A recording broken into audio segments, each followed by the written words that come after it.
In today's episode, I decided to when I was like in this rut, like I literally I was like rock bottom when everything kind of fell apart. I was like, okay, either get a job or start a business. That was the only two options. And there's no way I could get a job because of the GFC. So I was like, okay, I'll start a business. And I'm like, okay, start a business. I have only accounting, finance experience or retail experience from the first business, retail fashion experience. And so I'm like, well, I'm not going to like create myself a job in accounting and finance. Yeah. The whole point is to get out of that. So literally by default, I had to start a business, and by default, I started business in fashion retail. Okay. Because that's literally the only experience I had at this point. And so you started with another friend of yours, right? Yeah. Could you go into that? Like, how did you guys know each other? And so we just only met, and so I remember going to, at this point, I didn't have any friends that had their own business. And then I had this, except this one guy. And so I remember asking him if I could get, like, I was trying to ask him for help. Just like, what do I do? I'm in the rut. Yeah. And secretly, I think I was trying to get a job with him so that I could learn from him. Right. And also, like, I think I honestly think going to work for a startup or a business is a great way to, like, better way to fast track your career than doing corporate. Yeah. And so I was kind of just going for that. And he's like, oh, I'll introduce you to this other friend who wants to start a business. And I was like, oh, God, he's palmed me off to some random friend.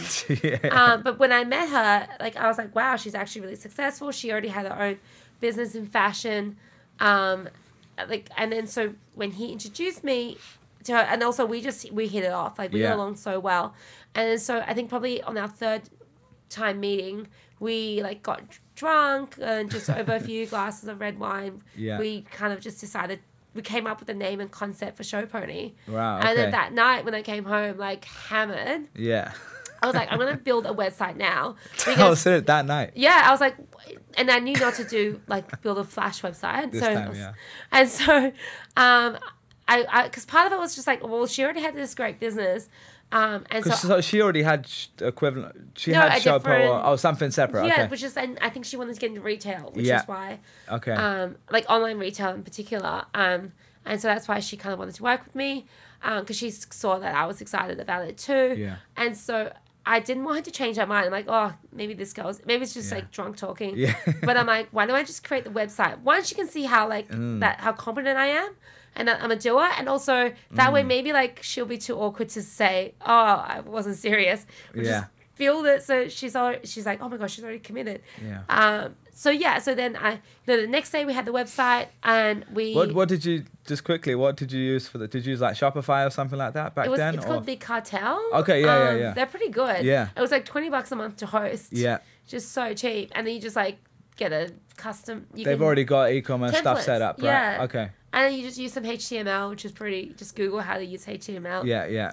That's great. And she introduced us to a supplier who managed to sell us on consignment. So what's exciting about all of this, I think, is all the lessons I didn't realize until maybe like a couple of years after like Showpo started, like after Showpo, that how much the things that I was doing were lessons learned from the failed business, which I wasn't consciously trying to do at the time. Yeah. So for example, like, I realized that, even though we did end up having bricks and mortar stores, because I realized how, like the growth that you can achieve with online, maybe not like the full extent of it, but I knew online was the way to go. That's how we kind of started the business online. Yeah. And then I realized that, at the time that like the fast fashion, so we had these pop-up stores that had products from like $70 to $350 with these emerging designers. I saw the price point, the $70 price point products just sell like hotcakes. Yeah. So I realized like fast fashion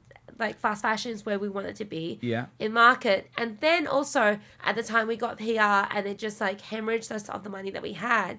And so I kind of started using social media, and also like by default because we didn't have money. Yeah. So all these mistakes that we made, like is kind of what became built what the foundation Showpo, for what built Showpo foundation. Yeah. And so that we can, and then also like with the first business, we brought products on consignment because we didn't have any money, which means that you don't have to pay for any of the product until it sells. Okay. And so for when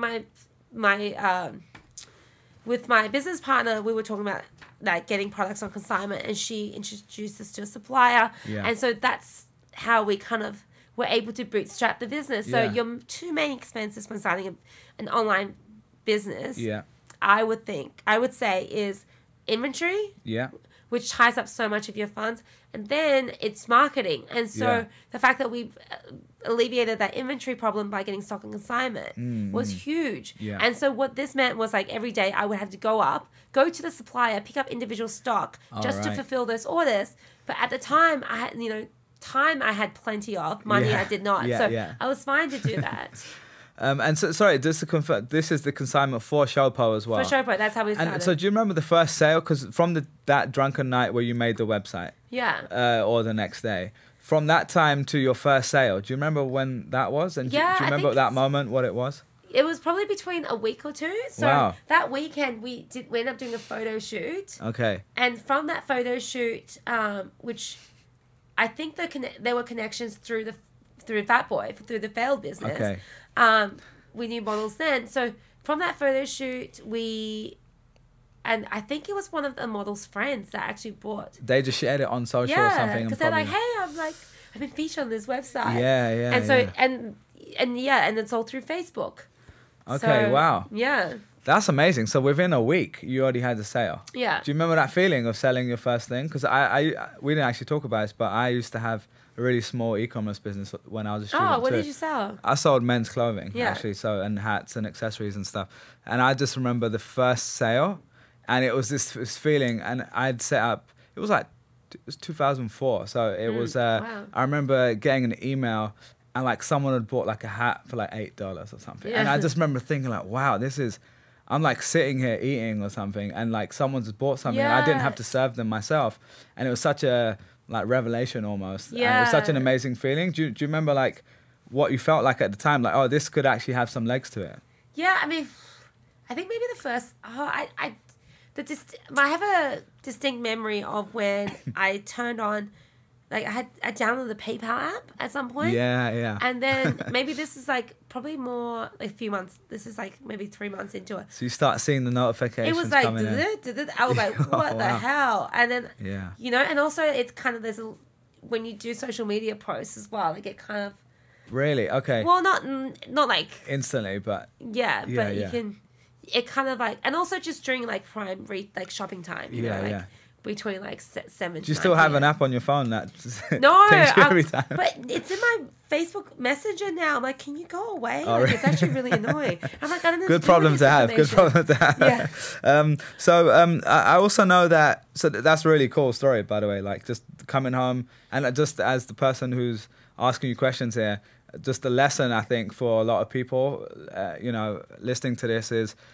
Maybe it was the fact that you were drunk, but maybe you're like this anyway. I actually think you're probably just like this. Like you took action straight away, and like the like tagline of this whole podcast is turning your ideas into action. So like that is a perfect example of, you came home and you were so excited, but instead of like writing a massive plan and saying, oh, I need to be inspired again and I need to think of this big massive SWOT analysis, you were like, oh no, let me just go and work out to make a website, and you just did it.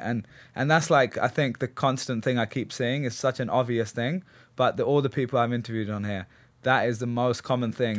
They just take action like constantly every day, and it's taking the first step. Of course, you want to think smart, which we'll get to after, but just that was the first, like snowball, and there's a snowball effect after that. I think being a good business person, it's all about being a good problem solver. And so if you can't solve these problems for yourself, like yes, like there's stuff to learn, but like if you can't, then like God, like there's no point spending a year writing a business plan, like to figure out that you're not good at problem solving. Yeah.